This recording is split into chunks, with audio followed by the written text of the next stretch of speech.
আসসালামু আলাইকুম, আমি Aksar Ahmed, optometrist, Aksar's optometrist eye care. আজ আমরা নতুন একটা রোগের সম্বন্ধে জানবো, যেটাকে বলা হয় হেরপিয়াস জোস্টার অপথ্যালমিকাস।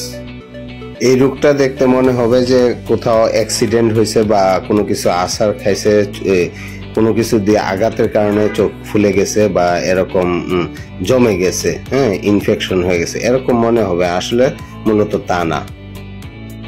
এই রোগটা মূলত নার্ভের সাথে সম্পর্ক।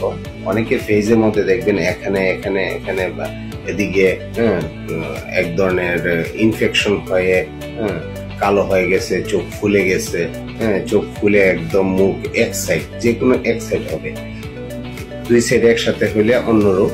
আর এটার এই রোগের হচ্ছে মানে যে কোনো একটা সাইড হবে, একটা সাইড ফুলে যাবে, এখানে ফুলে যাবে, এখানে ইনফেকশন হয়ে যাবে, চোখের গোড়াতে ইনফেকশন হয়ে যাবে। এটা স্কিনের দেখতে এটা স্কিনের সমস্যা মনে হবে, আসলে স্কিনের সমস্যা নয়, এটা নার্ভ থেকে হয়, নার্ভে ইনফেকশন হওয়া থেকে হয়।